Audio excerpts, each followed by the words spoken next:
L'effet Pygmalion, ou effet Rosenthal et Jacobson, est une prophétie autoréalisatrice. Donc prophétie autoréalisatrice, c'est un concept des sciences sociales et psychologiques utilisé pour traduire une situation dans laquelle quelqu'un qui prédit ou s'attend à un événement, soit souvent négatif, mais aussi parfois positif, modifie les comportements en fonction de ses croyances. Donc il provoque une amélioration des performances d'un sujet et fonction du degré de croyance en sa réussite venant d'une autorité ou de son environnement. Le simple fait de croire en la réussite de quelqu'un améliore ainsi ses probabilités de succès et est un cas d'effet d'étiquetage. Qu'est-ce que l'effet d'étiquetage? La théorie de l'étiquetage social est une théorie selon laquelle le concept de soi et le comportement des individus peuvent être déterminés ou influencés par les termes utilisés pour les décrire ou les classer. Elle est reliée au concept de déviance, de prophétie autoréalisatrice, de socio-stigmatisation et de stéréotypes. L'étiquetage social basé sur les préjugés est source de stigmatisation sociale. En pédagogie, il désigne l'influence d'hypothèses sur l'évolution scolaire d'un élève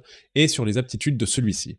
Le problème est d'importance car si les enfants des milieux défavorisés réussissent moins bien à l'école que les enfants des milieux favorisés, la cause pourrait ne pas être uniquement liée aux carences de ces enfants et de leur milieu. L'effet Pygmalion est principalement étudié dans le cadre des effets positifs. L'effet inverse est appelé l'effet golem. Donc l'effet golem est un phénomène psychologique mettant en œuvre une prophétie autoréalisatrice dans laquelle les attentes moins élevées placées sur un individu le conduisent à de moins bonnes performances. C'est l'inverse de l'effet Pygmalion qui induit des performances supérieures. Il se traduit par une performance moindre et des objectifs moins élevés sous l'effet d'un potentiel jugé limité par une autorité, parent, professeur. Le golem est issu de la mystique juive Pygmalion de la mythologie grecque. Oui, le golem, effectivement, c'est pas celui qui, quand il avale des textes, le golem est dans la mystique puis la mythologie juive, un être artificiel généralement humanoïde, fait d'argile, incapable de parole et dépourvu de libre arbitre, façonné afin d'assister ou défendre son créateur. Ouais, normalement, il donne des sortes de papier pour que le golem y fasse les choses. Et Pygmalion, par contre, dans la mythologie grecque, l'histoire de Pygmalion et Galatée renvoie à une légende racontant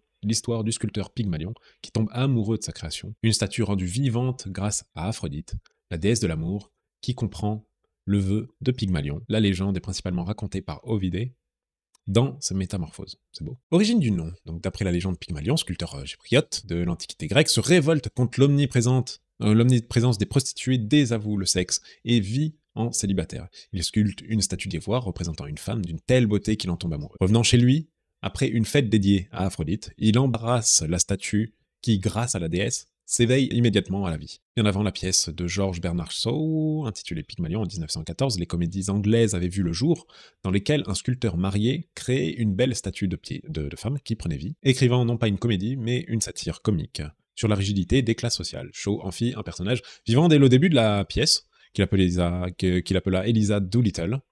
Dans cette pièce, la métamorphose n'est pas celle d'une statue en être vivant, mais celle d'une petite fleuriste des quartiers pauvres en aristocrate. Cette transformation fut réussie moins à cause de ses actions que grâce à son acceptation en tant qu'aristocrate de la haute société. L'effet est donc celui que les attentes des autres, positives aussi bien que négatives, peuvent avoir sur leur sujet. Expérience sur les rats. Après que les études ont montré l'influence de l'expérimentateur sur le sujet, Robert Rosenthal et Kermit Freud ont mis en évidence l'effet Pygmalion chez l'animal en réalisant une expérience apérant les étudiants et des rats de laboratoire. Ils impartissent un groupe de rats parmi 12 étudiants et un chercheur complice. Leur but sera d'entraîner leurs rats à traverser un labyrinthe. Les rats n'ont subi aucune sélection particulière et sont sensiblement identiques pour chacun des participants. La première moitié des étudiants est informée que les rats ont été sélectionnés et reproduits pour être plus rapides à traverser le labyrinthe. De bons résultats étaient attendus de la part de ces animaux. La seconde moitié des étudiants est informée que les rats ont au contraire été sélectionnés pour être plus lents à traverser le labyrinthe. L'expérimentateur complice connaît le but de l'expérience et doit explicitement atteindre les bonnes performances. Les résultats ont confirmé les effets observés chez l'humain. Les rats du second groupe réalisent des performances systématiquement plus mauvaises que celles du premier groupe. Les rats du chercheur complice, qui cherchait la performance, en revanche, sont ceux qui obtiennent les meilleurs résultats de tous. Après analyse, il est avéré que les étudiants qui croyaient que leur rat était particulièrement intelligent leur ont manifesté de la sympathie, de la chaleur, de l'amitié, ce qui a favorisé les performances de ces rats. A l'inverse, les rats du second groupe, supposés avoir des performances médiocres, se sont vus négligés par les étudiants, ce qui n'a créé chez eux aucune motivation et donc aucune envie de faire bien ce à quoi ils étaient invités. Donc dès qu'on ramène quand même un côté positif et qu'on dit des choses positives à quelqu'un, forcément ça va le conditionner et ça va lui donner plus de confiance à atteindre ses objectifs. Plus on veut dire à quelqu'un ouais non tu n'y arriveras pas, moins il atteindra ses objectifs. Puis même si on y met quand même du positif, ça veut dire que la personne va aussi se sentir plus appréciée, plus poussée, et donc du coup, plus motivée à l'inverse, moins motivés. Expérience sur les enfants. Donc expérience est ensuite retentée avec des enfants de Oak School, San Francisco aux États-Unis, toujours par Rosenthal et Jacobson, mais en jouant uniquement sur les attentes favorables des maîtres. Ils choisissent pour leur expérience un quartier pauvre, où habitent un nombre important de familles d'origine immigrées, vivant dans des conditions très difficiles, milieux socio-économiques défavorisés. Ils se présentent donc dans une école de ce quartier avec une fausse carte de visite et expliquent qu'ils dirigent une vaste étude à Harvard, en réalité financée par le National Fund Foundation, on s'en fout.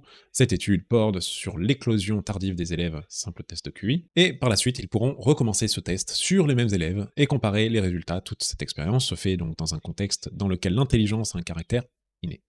Rosenthal et Jacobson font passer le test à l'ensemble des élèves, puis s'arrangent pour que les enseignants prennent connaissance des résultats, en faisant croire à une erreur de transmission de courrier.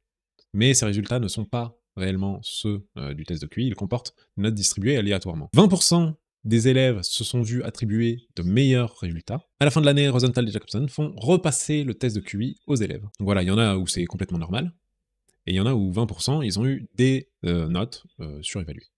Le résultat d'expérience démontre qu'une année après la divulgation des faux résultats de QI, les 20% surévalués se sont comportés comme les rats du premier groupe. Ils ont amélioré de 5 à plus de 25 points leur performance au test d'intelligence. Le hasard a créé un nouveau type d'élèves grâce au regard qu'ont porté les enseignants sur ces élèves en raison des résultats du test artificiellement biaisé. Cependant, ces résultats sont à nuancer. Après la deuxième année, les élèves plus jeunes perdent l'avantage acquis, alors que les élèves plus âgés le conservent. Donc ouais, en plus, il y a deux effets différents. Donc il y a l'expérience, et il y a aussi le fait d'avoir ce sentiment d'être plus encouragé et plus intelligent.